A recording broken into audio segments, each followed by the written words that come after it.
नमस्ते फ्रेंड, आप सभी का एक बार फिर से वेलकम। और फ्रेंड्स, बात करते हैं बैंक रिटायरीज के मेडिकल इंश्योरेंस के बारे में। जो आईबीए मेडिकल हेल्थ इंश्योरेंस आया है उसके बारे में बात करते हैं, पॉलिसी के बारे में।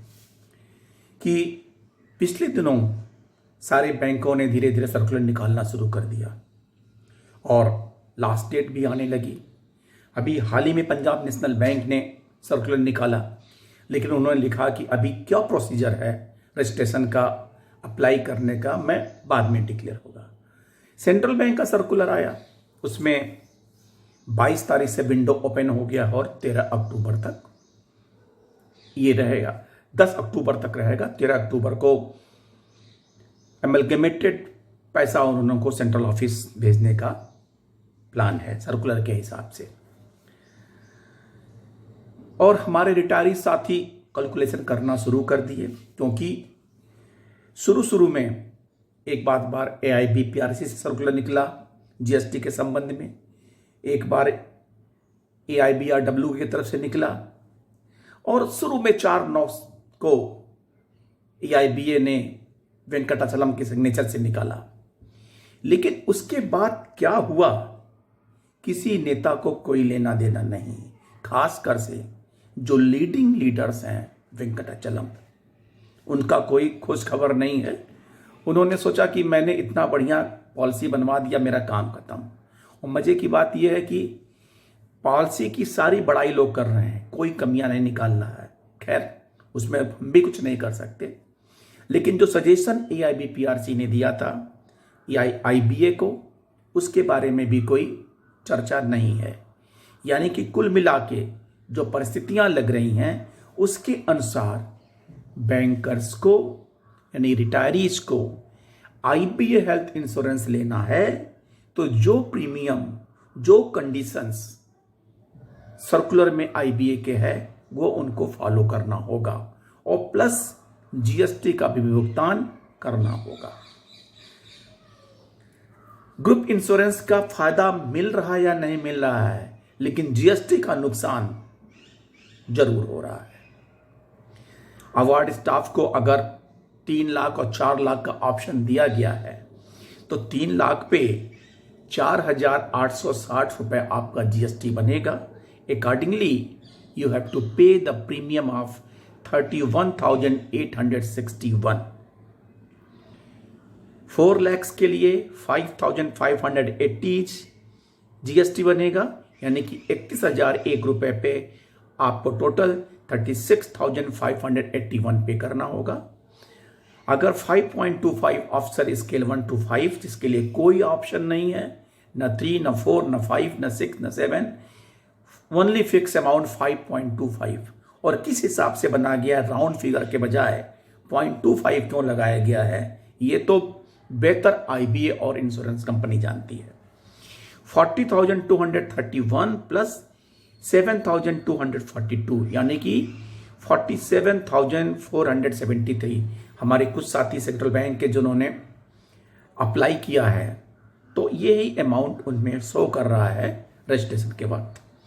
और 7 लाख के लिए 10,800 आपको जीएसटी पे करना होगा, यानी कि 17,801। हालांकि 6 और 7 के ऑफिसर्स को यह ऑप्शन है, either they opt for go for 5.25 और फॉर 7 लाख। चलिए, यानी कि सारे कवायद के बाद 3 महीना पहले से सर्कुलर निकलना शुरू होता है, और अभी बिना किसी बेनिफिट के बैंक रिटायरीज को ये प्रीमियम, उनके पास 2 ही ऑप्शन है, या तो एडॉप्ट कर लें या तो छोड़ दें, क्योंकि और कुछ हो नहीं सकता।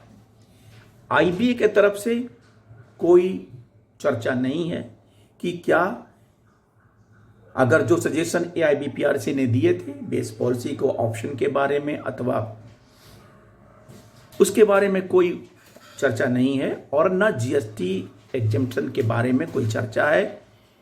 आप लाख ट्वीट कर दीजिए, आप चिट्ठी लिख दीजिए, आप मैसेज कर दीजिए। अभी एक सीपी ग्राम में हमारे एक रिटायरी साथी ने किया था, पीएमओ ऑफिस को। तो जहाँ से जवाब आ गया सीधे सीधे, मुझे नहीं मतलब है, आप निपटिए, बात खत्म। किसी को किसी का कुछ लेना देना नहीं है, सब अपने आप में खुश हैं। नेता, मंत्री, नेता सब खुश है, परेशान जिसको फेस करना हो, यानी कि आप। और अब फिर एक गांव चला कि अब लोन आएगा, अक्टूबर का पेंशन कब मिलेगा, वो कुछ भी हो, यू हैव टू पे दिस अमाउंट अगर आप कवर लेना चाहते हैं तो। दूसरी बात है कि 25/9/25 को पेंशनर्स का जो state bank of India, group of pensioners, federation of state bank of India pension association का केस 25/9/25 को लगा है।